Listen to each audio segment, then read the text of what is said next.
So hello and welcome back everyone to chemistry classes. So in this video, I am going to discuss a question which we asked in our community feed, and we got a lot of queries and replies onto that. So we want to give more insights into what the question was and why did we ask that question. So the question was exactly that whether activation energy depends upon temperature. So we asked two questions, uh, and we wanted to ask whether the activation energy depends upon temperature or not. Okay. So, see, देखिए, this is generally not being asked every time because why it is so? Because जो equation हम generally study करते हैं to study the rate of a reaction, which is called the Arrhenius equation. Okay. अब Arrhenius equation क्या है? The rate constant K is equal to the pre-exponential factor EA by RT. Okay, where EA is the activation energy. Now, अब activation energy कहाँ से आई है? Because अगर मैं अपना reaction proceed की बात करता हूँ, if this is the energy and this is the reaction coordinate, this is the reactant and this is the product, then if I have to go from the reactant to the product, then I have to go through some barrier. So this threshold energy, it has to be passed so that our reactant can go to the product. Okay, and the extra energy, this is the average energy which the molecules possess. Okay, and this extra energy that is required by the molecules so that they can pass to the product is called the activation energy. और यहाँ पर हमारा जो Arrhenius equation है ये यहीं यहीं पर इसको डिफाइन करके इसके रेट के हिसाब से डिस्कशन करता है. ठीक है. आर्हेनियस इक्वेशन क्या डिफाइन करता है? आर्हेनियस इक्वेशन ये बोलता है कि अगर आपका एक्टिवेशन एनर्जी ज्यादा है, if your activation energy is ज्यादा is more, then your temperature dependence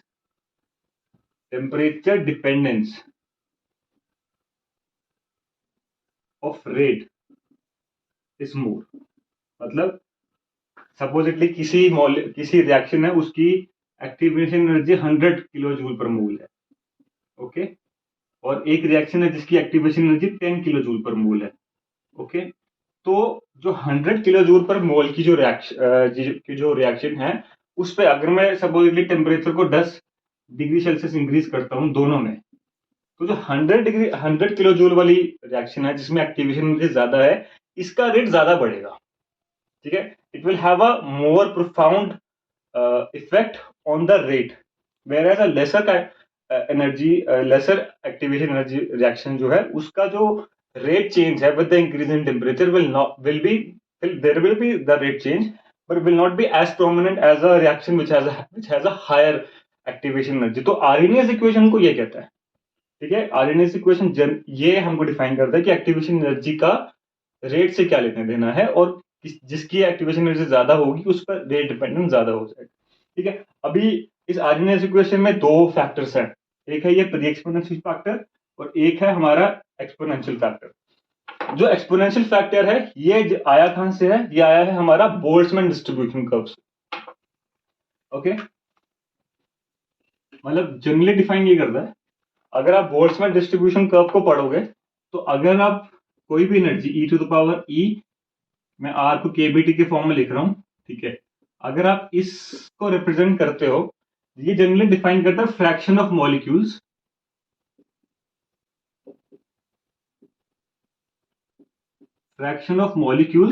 which are having energy greater than or equal to E. Okay. और ए है pre exponential factor. Pre exponential factor generally क्या बताता है? The rate at which the collisions are happening and the required orientation with which the collisions happening. Okay. दो चीजें अपने अंदर ये रख रहा है. क्या? Rate of collision, and not all collisions are successful. ठीक है. Rate of collision plus what the entropy factor or the steric factor. okay. मतलब ओरिएंटेशन फैक्टर लिख देता हूं मैं इसको. This is contained in the pre exponential factor. तो दोनों काइनेटिक आर्हेनियस इक्वेशन के जो दोनों पैरामीटर्स है वो हमको कुछ ना कुछ डिफाइन करते हैं. और अगर आपसे कोई पूछता है कि बताइए रेट डिपेंडेंस ऑफ टेम्परेचर क्या है, रेट डिपेंडेंस ऑफ टेम्परेचर क्या है, हम नॉर्मल इस तरह की इक्वेशन की बात कर रहे हैं जहां पर एक्टिवेशन एनर्जी पॉजिटिव। ओके, तो अगर आप rate dependence, generally rate dependence की बात करोगे तो आपको किस तरह से प्रोसीड करना है? आपको प्रोसीड करना है बोल्ट्जमैन डिस्ट्रीब्यूशन कर्व से, ठीक है, मैक्सवेल बोल्ट्जमैन डिस्ट्रीब्यूशन कर्व, जो कि क्या कैसे है, हमने पढ़ा ही है सब में, कि अगर ये फ्रैक्शन ऑफ मॉलिक्यूल्स है, molecules having energy E plus delta E, और ये E है, एनर्जी है, ठीक है, तो ये ऐसे प्रोसीड होता है। ओके, और अगर मैं, ये टेम्परेचर T1 है, और अगर मैं टेम्परेचर को इंक्रीज करता हूं तो ये ऐसे चला जाएगा, ठीक है।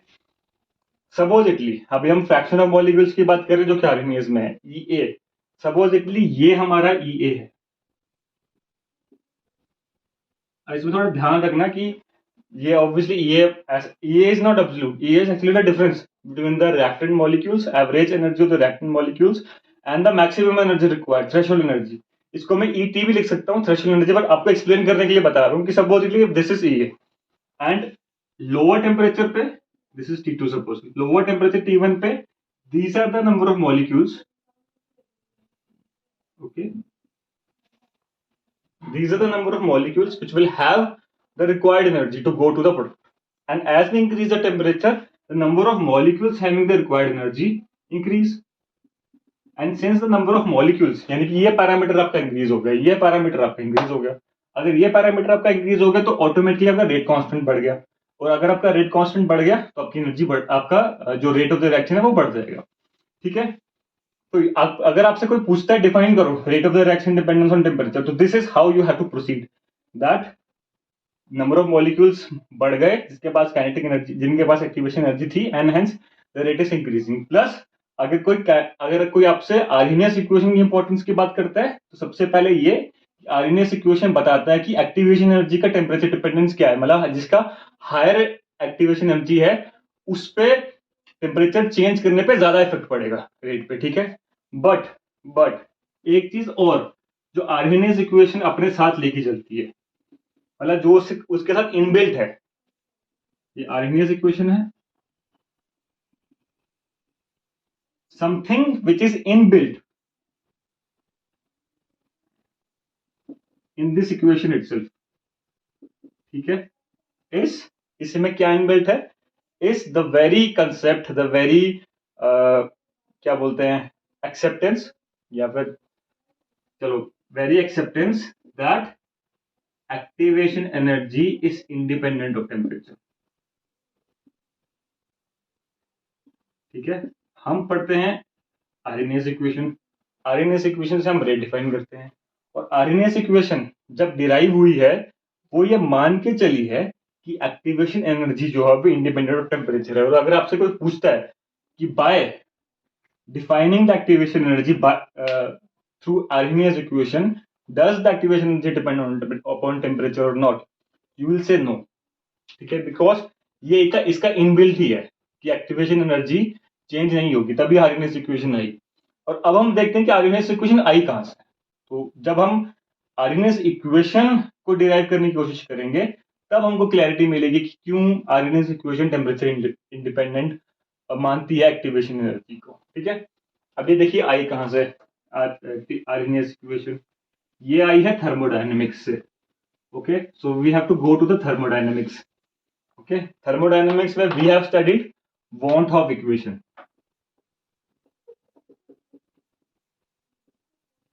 ठीक है। वॉन हॉफ इक्वेशन क्या बोलता है, it talks of the chemical equilibrium,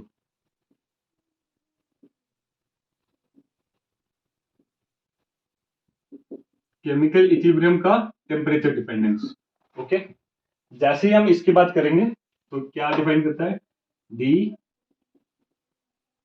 ln k बड़ा by dt is equal to delta u standard by RT square. So this is the van't Hoff equation. Okay, अभी ये केमिकल इक्विलिब्रियम की बात है, but generally अगर हम किसी equation को इक्विलिब्रियम के फॉर्म में रिप्रेजेंट करते हैं तो कैसे रिप्रेजेंट करेंगे, दिस इज बी, एंड इनका इक्विलिब्रियम कांस्टेंट होगा, वो होगा k, ठीक है। k is equal to concentration of b by concentration of a at equilibrium. Okay. और अगर हम रेट की बात करें, हम इक्विलिब्रियम कांस्टेंट को बात बात कहां से हम लेके आएंगे कि हम इक्विलिब्रियम कांस्टेंट को के can be represented in form of small case, okay, in form of the rate of the reaction. Suppose इसका रेट K1 है, इसका K2 है, तो बड़ा K क्या हो जाएगा, it will be K1 by K2, okay. How? Because rate of the reaction, forward reaction at equilibrium, the rate of the forward reaction will be equal to the rate of the backward reaction. This is how equilibrium gets established. So hence we can relate the rate by the rate of the reaction. We can relate the equilibrium constant with the rate of the reaction.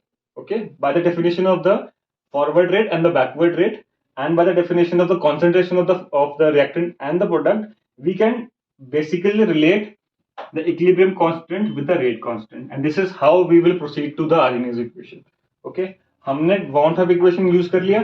अब Van Hoff equation से हम क्या करें कि क्योंकि K जो है वो बड़ा के मतलब केमिकल इक्विलिब्रियम जो है वो रेट कांस्टेंट के फॉर्म में रिप्रेजेंट हो सकता है, तो इसको हम स्प्लिट कर सकते हैं। कैसे स्प्लिट कर सकते हैं, K1 और बाय K2 कर दो, ln है तो माइनस हो जाएगा, तो d ln small K1 now by dt, okay, minus d ln K2 by dt is equal to this, okay, ठीक है। और ये था हमारा d ln equilibrium constant by dt, ठीक है। इसका मतलब क्या है, इसका मतलब ये है जो हमारा ये d ln k है, इसको भी हम तोड़ सकते हैं। अगर हम एब्सोल्यूट टेम्परेचर पे इसको रिप्रेजेंट करें तो कैसे लिख सकते हैं कि सपोजिटली ये हो E1, ओके, कोई भी एनर्जी है, I am not assuming anything else, कोई भी एनर्जी है, by RT square minus E2 by RT स्क्वायर is equal to delta U naught by RT square. So what we have done is that हम rate constant को किसी energy के form में लिख सकते हैं। तो अगर आप केवल इसी इक्वेशन को देखो, ठीक है, वॉन हॉफ से ही आया, हम वॉन हॉफ से हम इस इक्वेशन पे आए, ठीक है। तो हम क्या लिख रहे हैं, हम लिख रहे हैं डी एल एन के normal by D T is equal to E, यहाँ पर अभी सब्सक्रिप्ट में लिख रहे हैं, बाय आर टी स्क्वायर, ठीक है। यही एक्चुअली वॉन्ट ऑफ इक्वेशन भी थी, बस हमने यहाँ पर क्या किया कि इंटरनल एनर्जी को किसी एनर्जी से रिप्लेस कर दिया, और जो केमिकल इक्विलिब्रियम है it got replace by the rate constant, okay. अब यहां से हम अपना रेट कांस्टेंट का टेम्परेचर डिपेंडेंस देख सकते हैं, ठीक है। अभी देखिए हमने ई को बेसिकली डेल्टा, अगर हम ई लिखोगे तो delta U naught will be equal to E2 minus U1, ठीक है। और हमें पता है कि internal energy is a function of temperature, ठीक है। आइडियल गैस के लिए नहीं है, पर जनरली इंटरनल एनर्जी जो है वो टेम्परेचर का फंक्शन है ही। तो अल्टीमेटली क्या होगा, जो ये आपका एनर्जी आया, ठीक है, E, it can and it should depend upon temperature, ठीक है। This E can depend upon temperature, ठीक है। बट आर्हेनियस ने जो अपनी इक्वेशन डिराइव करी, जब आर्हेनियस ने क्या किया, आर्हेनियस ने अजम्पशन लगाई, Arrhenius assumed, what did he assume? He assumed that E, जो ये पर्टिकुलर E है, it is independent of temperature,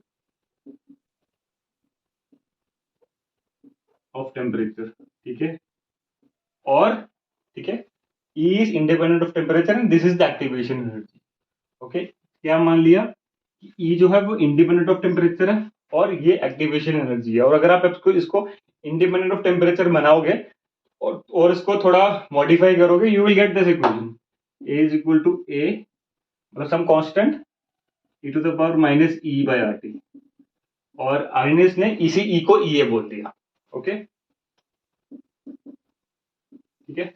अभी वॉन हॉफ ने क्या किया, वॉन हॉफ ने बोला कि हाँ ये जो इक्वेशन है E जो है, it can and it may depend upon temperature. So instead कि आप केवल ये लिखो, आर्हेनियस ने तो उसको इंडिपेंडेंट ऑफ टेम्परेचर मान के चला है, और हम आर्हेनियस इक्वेशन ही पढ़ते हैं। अब हम क्यों आर्हेनियस इक्वेशन पढ़ते हैं उस पर भी हम जाएंगे, ठीक है। अगर हम वॉन हॉफ की बात करें तो वॉन हॉफ क्या कहता है कि आप के को लिखो, कोई कांस्टेंट है, पर ई को केवल टेम्परेचर इंडिपेंडेंट मान के मत चलो, उसको डिपेंडेंट ऑन टेम्परेचर मान के चलो। तो अगर मैं ई को डिपेंडेंट ऑन टेम्परेचर मान के चलता हूँ and I am writing some parameters which are temperature dependent, तो वॉन हॉफ कहता है कि आपको इस तरह से रिप्रेजेंट करो, ठीक है। अभी देखो, अब इसमें क्या हो गया है कि इस इक्वेशन और इक्वेशन में डिफरेंस क्या है कि इस इक्वेशन में नंबर ऑफ पैरामीटर्स बढ़ गए हैं। यहाँ पर जो अननोन पैरामीटर था एक्टिवेशन एनर्जी, ए तो है ही है, ये तो दोनों में ही है। दूसरा अननोन पैरामीटर एक्टिवेशन एनर्जी, यहाँ पर दो अननोन पैरामीटर्स आ जाते, बी और डी। और जब फर्दर स्टडी करी वॉन हॉफ और उसके स्टूडेंट्स ने, तो उन्होंने पाया कि अगर मैं इस इक्वेशन को A T raise to power M E to the power minus B by D T square upon R T इस फॉर्म में अगर लिखता हूं, तो जो भी हमारे पास इक्वेशंस थी, जो भी हमारे पास केमिकल रिएक्शंस थी और उनका हमारे पास रेट डेटा था विद टेम्परेचर, तो इस पे सबसे अच्छा फिट होगा, सबसे अच्छा इस पे फिट होगा, देन इस पे फिट होगा और उसके बाद इस पे फिट होगा, ठीक है। वो तो ऑब्वियस बात है, जैसे जैसे ये किसी भी मैथमेटिकल इक्वेशन के लिए सही होगा। क्यों? जैसे जैसे आप पैरामीटर्स अपने बढ़ाते जाओगे, वैसा वैसा वैसे वैसे आपका जो कर्व है वो और अच्छे से फिट होता जाएगा, but that is not going to help you, ठीक है। यहाँ पर क्या हो गया, अभी भले ही वो अच्छे से फिट हो रहा है, but this is a three parameter equation, this is a two parameter equation and this is a one parameter equation. Now comes the importance of the Arrhenius equation, क्या कि this is only a one parameter equation, okay. Whereas अगर आप temperature dependence लेके चलते हैं activation energy को, तो parameters बढ़ जाते हैं, या तो दो पैरामीटर इक्वेशन बन जाती या फिर तीन पैरामीटर इक्वेशन बन जाती, ठीक है। जैसे जैसे आप पैरामीटर्स बढ़ा रहे हो फिट बढ़ेगा, बट दीज अब हमारे डिफिकल्ट क्या हो गया, now we have to define M, M क्या है, अब we have to define B, B क्या है, we have to define D, ठीक है। यहाँ पर तो ई हम अच्छे से डिफाइन कर सकते हैं, थ्योरेटिकली एक्सप्लेन कर सकते हैं कि what is E, is activation energy, हम उसको मॉडल से बता भी सकते हैं। बट यहाँ पर अब हम एम बी और डी का फिजिकल सिग्निफिकेंस एक्सप्लेन नहीं कर सकते, ठीक, ठीक है। ये तो केवल सिर्फ मैथ्स होगी, फिजिकल सिग्निफिकेंस, ठीक है। हम क्या कर रहे हैं, हम बेसिकली केमिस्ट्री पढ़ रहे हैं, ठीक है। हमें क्या करना है कि जो हमारे पास डेटा आ रहा है उसको हम एक्सप्लेन भी कर सकें, ठीक है। फिट भले ही इस पे बेटर हो रहा है, बट हम एम डी और डी का, एम बी और डी का कोई फिजिकल सिग्निफिकेंस बता ही नहीं पा रहे हैं। आप इसमें एक और पैरामीटर ऐड कर लो, कोई और एल एन टी भी अगर आप ऐड करोगे, L N T raise to power X कर लो सपोजिटली, तो शायद पॉसिबिलिटी है कि ये और अच्छा फिट करे। बट तुम जैसे जैसे पैरामीटर बढ़ रहे हो फिट तो अच्छा होगा, बट उसका कुछ फायदा ही नहीं है, ठीक है। आप केवल मैथमेटिकली उसको सोल्व कर रहे हो, और मैथमेटिक्स नहीं करनी है हमें यहाँ पे थ्योरेटिकली एक्सप्लेन करना है अपने रिएक्शन को। इसीलिए इसीलिए अल्टीमेटली उन्होंने क्या किया, उन्होंने कहा कि ठीक है, आईयूपीएक ने भी इसको एक्सेप्ट किया है कि ठीक है, आप जितना कम पैरामीटर्स हो सकते हैं उतने कम पैरामीटर्स लेके चलिए। इसलिए आज के टाइम पे क्या होता है कि जो रेट कांस्टेंट है, ठीक है, ये तो आर्हेनियस ने अज्यूम किया इंडिपेंडेंट ऑफ टेम्परेचर, जो कि ऑब्वियसली गलत है, ठीक है। ऑब्वियसली गलत है क्योंकि ई जो है वो हमने इंटरनल एनर्जी से लेकर आए हैं, और इंटरनल एनर्जी तो टेम्परेचर डिपेंडेंट ही है। तो इसलिए आईयूपीएक ने बोला और वॉन हॉफ ने भी बोला कि आप काम करो, आप ये इक्वेशन यूज करो, E to the power minus E not by R T. E not कोई एनर्जी है, और इस पे भी फिटिंग बहुत अच्छी होती है, ग्राफ बहुत अच्छे से फिट होता है, ठीक है। और फायदा ये है कि this is not a three parameter equation, this is only a two parameter equation, this is a one parameter equation. इसमें भी फिटिंग बहुत अच्छी होती है और इसमें भी फिटिंग बहुत अच्छी होती है, ठीक है। अब देखिए, अगर मैं यहां से अपनी एक्टिवेशन एनर्जी को डिफाइन करूं और एक्टिवेशन एनर्जी को निकालूं, तो कैसे, देखिए डेफिनेशन ऑफ एक्टिवेशन एनर्जी यहां से मत लिखिए, डेफिनेशन ऑफ एक्टिवेशन एनर्जी हम वॉन हॉफ से लेके आएंगे। वॉन हॉफ ने जो हमको एक्टिवेशन एनर्जी बताया क्या कि D L N K upon D T is equal to E by R T square, okay. और यहाँ पर आयुपेक ने भी और वॉन हॉफ ने भी बोला कि इस ई को आप एक्टिवेशन एनर्जी बोलो। और अभी हम कोई अजम्पशन, अगर हम इस ई को डिफाइन कर रहे हैं तो कोई अजम्पशन नहीं है कि इट इज इंडिपेंडेंट या डिपेंडेंट। ये ई है, it can be dependent on temperature and it can be independent of temperature. तो अगर आप इस इक्वेशन को यूज कर रहे हो और फिर आप इसको सोल्व करते हो, एल एन के लगाओ, एल एन के लगाओगे तो एल एन ए हो जाएगा, एम नीचे आ जाएगा, ठीक है, टी डी टी के फॉर्म में एम एल एन टी हो जाएगा, फिर डी टी के फॉर्म में टी नीचे भी आ जाएगा, फिर आर टी स्क्वायर से मल्टीप्लाई करोगे तो अल्टीमेटली, और ई नॉट को भी रिप्रेजेंट करोगे तो अल्टीमेटली आपको ई ए निकलेगा, जो कि आएगा E A is equal to E not plus M R T. Okay, ये आपका एक्टिवेशन एनर्जी आएगा। इस इक्वेशन से आपका एक्टिवेशन एनर्जी आ रहा है E A is equal to E not plus M R T. इस इक्वेशन को क्यों यूज किया? क्योंकि ग्राफ जो है वो इस इक्वेशन में अच्छे से फिट हो रहे हैं। ओके, अब और हमको ज्यादा वेरिएबल्स नहीं भी चाहिए, हमको केवल कम वेरिएबल्स चाहिए, इसलिए हमने ये वाली इक्वेशन लेके चले हैं और इस इक्वेशन से हमने एक्टिवेशन एनर्जी को डिफाइन करने की कोशिश करी है using want of equation, not using the RNS. Generally हम तो इसको आरएनए से कंपेयर करते हैं, फिर एक्टिवेशन कंपेयर करोगे तो यही आएगा रिजल्ट। बट हम क्या कर रहे हैं, हम इस इक्वेशन को यूज कर रहे हैं वॉन्ट ऑफ इक्वेशन में डालकर और फिर एक्टिवेशन एनर्जी डिफाइन कर रहे हैं। यहां से एक्टिवेशन एनर्जी की आ रही है E is equal to E not plus M R T. Okay, अब यहां पर देखो, अगर एम,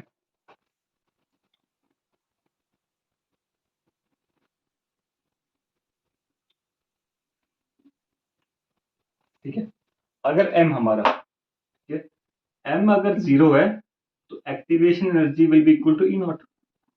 ठीक है, ये हमारा है प्री एक्सपोनेंशियल फैक्टर, ये हो गया हमारा exponential factor.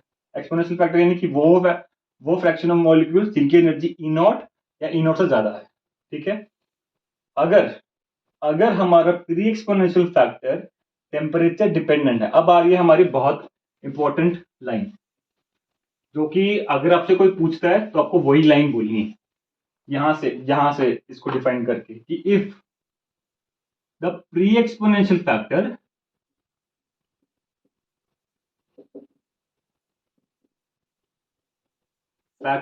is temperature dependent, then our activation energy becomes temperature dependent. Okay, ये चीज आ रही है। और अगर नहीं है, अगर A is not dependent on temperature, then EA will not depend upon temperature। ठीक है, और ये हमारा एक्टिवेशन, ये हमारा आरएनएस इक्वेशन बोलते हैं, क्योंकि आरएनएस इक्वेशन में अगर आप प्री एक्सपोनेंशियल फैक्टर को देखो तो उसमें टेम्परेचर का कोई वो नहीं है, कोई टर्म नहीं है। तो अगर आपका pre exponential factor temperature independent है तो आपकी एक्टिवेशन एनर्जी भी टेम्परेचर इंडिपेंडेंट हो जाएगी। ये बहुत ही इंपॉर्टेंट और लॉजिकल वो है, स्टेटमेंट है। और अगर आपका pre exponential factor temperature dependent है तो ऑटोमेटिकली आपकी एनर्जी जो है वो एक्टिवेशन एनर्जी है वो टेम्परेचर डिपेंडेंट हो जाएगी। बट अगर आप थ्योरीज में जाओ, ठीक है, तो हमारे पास दो थ्योरीज हैं जो कि रेट ऑफ रिएक्शन को स्टडी करने के लिए हमने पढ़ी। एक तो कोलिजन थ्योरी होती है और दूसरी होती है ट्रांजिशन स्टेट थ्योरी। ठीक है, दोनों थ्योरीज में, अगर आप दोनों थ्योरीज के एंड में जाओगे तो दोनों थ्योरीज में जो प्री एक्सपोनेंशियल फैक्टर है वो टेम्परेचर डिपेंडेंट है, और होना भी चाहिए, क्योंकि अभी हमने क्या बोला, प्री एक्सपोनेंशियल फैक्टर क्या डिफाइन करता है, द रेट ऑफ कोलिजन। अब rate of collision temperature dependent है ही, एंड द स्टेरिक फैक्टर, चलो वो हम कह सकते हैं कि टेम्परेचर डिपेंडेंट नहीं भी हो सकता है, ठीक है, पर rate of collision temperature dependent होंगे ही। इसलिए प्री एक्सपोनेंशियल फैक्टर दोनों इक्वेशन से, कोलिजन थ्योरी से और ट्रांजिशन थ्योरी से आ रहा है कि it is dependent upon temperature. M की वैल्यू कोलिजन के लिए हो जाएगी हाफ और टीएसटी के लिए हो जाएगी 1। ठीक है, तब हम क्या बोल रहे हैं कि तब दोनों इक्वेशन से हमारा जो प्री एक्सपोनेंशियल फैक्टर है वो ये आ रहा है। तो अब हमारी बात आती है कि फिर हम आरएनएस इक्वेशन को पढ़ी क्यों रहे हैं। हम कह रहे हैं कि अगर pre exponential factor temperature dependent है तो एक्टिवेशन एनर्जी टेम्परेचर पर डिपेंड करेगी, और हमारे पास जो दो थ्योरीज थी, वो दो थ्योरीज यही कहती हैं कि प्री एक्सपोनेंशियल फैक्टर जो है वो टेम्परेचर डिपेंडेंट है, hence activation energy should depend upon temperature. But हम आर्गेनाइज इक्वेशन को पढ़ क्यों रहे हैं? अब आइए हम मतलब क्यों हम पढ़ रहे हैं हम उसको डिफाइन करते। देखिए अगर मैं ये लिखूं k raise to power normal equation, ठीक है, by E not by R T, ठीक है, यही अब हम एक्सेप्ट कर रहे हैं कि यही सही इक्वेशन है थ्योरेटिकली भी, ठीक है। जनरली क्या होता है, जनरली जो हमारा टेम्परेचर विंडो है जिसपे हम स्टडी करते हैं वो बहुत स्मॉल रहती है। जैसे अगर आप 0 से 100 पे भी जाओगे, ठीक है, 0 से 100 पे भी जाओगे ना, 0 डिग्री सेल्सियस से 100 डिग्री सेल्सियस पे भी जाओगे, तो जो टेम्परेचर चेंज है वो लीनियर है, ठीक है, वो लीनियरली चेंज कर चले। एल एन टी की बात करो, 1/t की बात करो, यहाँ पर 1/t भी आएगा, एल एन टी भी आएगा, ठीक है, जो वो ग्राफ है वो लीनियर आता है, इसलिए ज्यादा डिपेंडेंसी नहीं शो होती है टेम्परेचर की। टेम्परेचर डिपेंडेंट है पर ज्यादा डिपेंडेंसी नहीं शो हो रही है। तो टेम्परेचर विंडो क्योंकि हमारा छोटा है तो वो कर्व भले ही आया है, भले ही हमारा आरएनएस आरएनएस तो स्ट्रेट लाइन है, ठीक है, आरएनएस का तो स्ट्रेट लाइन, ठीक है, क्या कैसे कैसे डिफाइन होता है, एल एन के बाई 1/t, ठीक है, ये तो स्ट्रेट लाइन है। बट क्या हो सकता है कि थोड़ा कर्वेचर आ जाए, बट जिस टेम्परेचर पे हम इसको स्टडी कर रहे हैं जनरली उस टेम्परेचर पे कर्वेचर नहीं आता है। ओके, सेकेंड चीज क्या है, अगर हम गैसेस की बात करें, अब हम प्री एक्सपोनेंशियल फैक्टर पे जाते हैं, एटीएम। गैसेस की बात करें, टेम्परेचर इंक्रीज करने पे क्या होगा, हाँ जी भाई साहब, कोलिजन्स इंक्रीज होनी चाहिए, तो हेंस कोलिजन इंक्रीज होगी, तो that means that pre exponential factor depends upon temperature.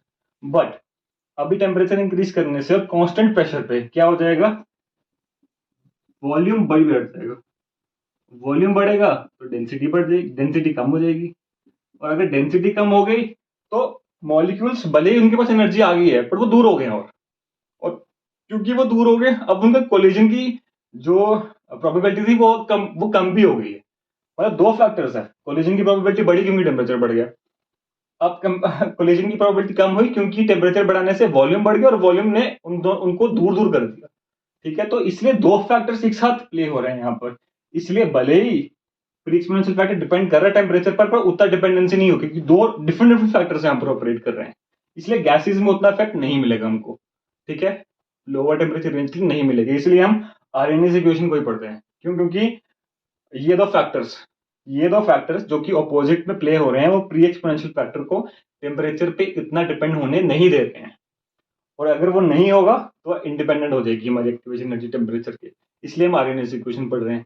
Secondly अगर हम लिक्विड्स की बात करें तो लिक्विड में क्या होगा, देखिए लिक्विड में तो ज्यादा डिपेंडेंसी आएगी फॉर श्योर, क्योंकि आपका वॉल्यूम उतना बढ़ता नहीं है with increasing temperature, hence molecules उतना दूर नहीं जाएंगे। बट लिक्विड में एक प्रॉब्लम ये है